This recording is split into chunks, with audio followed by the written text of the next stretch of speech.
Ausencia de voces de los pueblos originarios y comunidades indígenas residentes de la Ciudad de México en la televisión pública actual.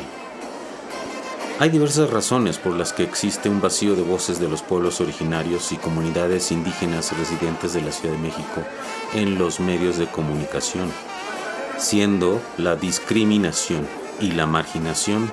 causas centrales de esta situación injusta, en tanto que es una realidad que violenta los derechos humanos y los derechos a la comunicación de este sector de nuestra ciudad pluricultural. ¿No? Así somos tratados los pueblos. Entonces, ante los medios de comunicaciones nunca hemos tenido acceso. Hemos conseguido nosotros, yo pertenezco a una organización interestatal, soy el secretario de la Unión Wixárika de los Centros Ceremoniales de Jalisco, Durango y Nayarit, en donde pues no se nos ha permitido conseguir estos espacios, ¿no?, para manifestar nuestras inquietudes, nuestras necesidades ante el gobierno, ante la sociedad, donde seamos escuchados libremente, ¿no?, donde no sea restringido nuestra manifestación, donde no sea controlada nuestra voz, ¿no? Entonces creo que necesitamos acceso directo, ¿no?, pues seamos escuchados, ¿no? Desde la época de la colonia, se han marginado, discriminado y perseguido a los pueblos originarios e indígenas de México. Se han cometido innumerables abusos a este sector de la población desde que fueron conquistados y sometidos primero por los españoles y después, en el marco de colonialismo interno, también por sectores mexicanos explotadores y racistas. Tras décadas de luchas sociales propias y de otros sectores marginados de la sociedad mexicana, se fueron emancipando gran parte de los oprimidos, aunque en el caso de los pueblos originarios, la emancipación no se ha logrado del todo. Una de las razones por las que se ha frenado el proceso de emancipación y por las que no han acabado de ser aceptados por una parte de la sociedad es que jamás han estado presentes en los medios de comunicación masivos de manera formal y cotidiana, a pesar de que ya se han integrado a nuestra sociedad de manera institucional y legal, como parte sustancial de nuestra nación democrática y pluricultural. En otras palabras, han sufrido una censura racista en los medios, principalmente en la televisión.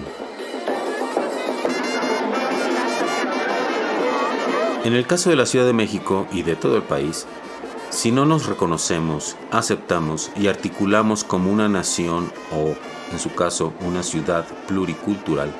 no podremos realizar un proceso consistente de interculturalidad que conlleve a la inclusión e intercambio de los valores y los conocimientos culturales de nuestros pueblos y del resto de la población, con lo cual daríamos a la sociedad fortaleza y desarrollo humano y equitativo con armonía que coadyuvaría a consolidar una democracia amplia, profunda, robusta y duradera.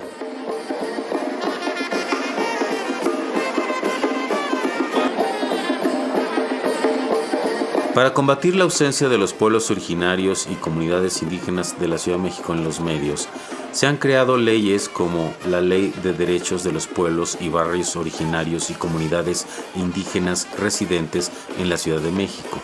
que en su artículo 37 establece que los pueblos, barrios y comunidades indígenas tienen derecho a establecer sus propios medios de comunicación en sus lenguas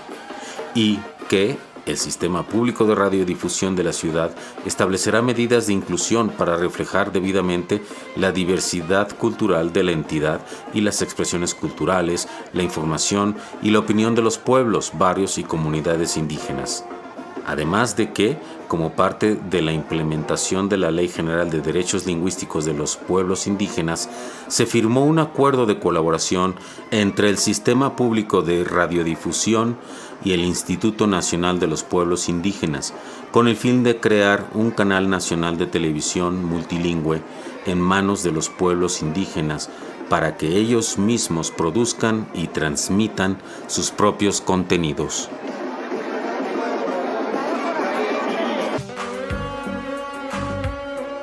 A pesar de la voluntad política y la presión de los pueblos originarios y comunidades indígenas de la Ciudad de México para que se cumplan las leyes y los acuerdos, no se ha concretado este compromiso. es necesario seguir exigiendo a las autoridades que cumplan con la ley y los acuerdos para hacer justicia a este sector de la población y para profundizar el proceso de interculturalidad y de la democracia en la Ciudad de México.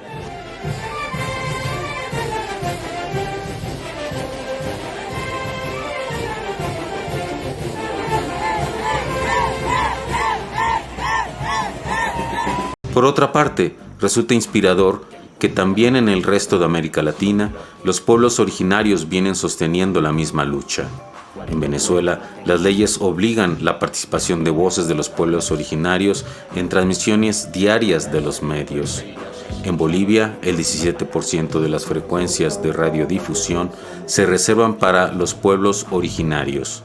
En Ecuador, la ley establece que los pueblos originarios tienen derecho a generar sus contenidos en su propia lengua por un espacio del 5% de la programación en cada medio.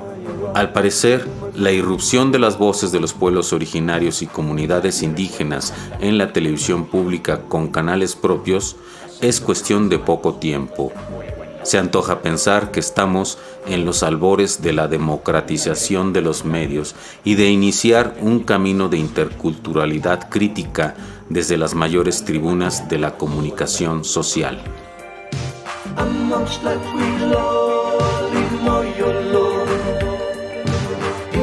So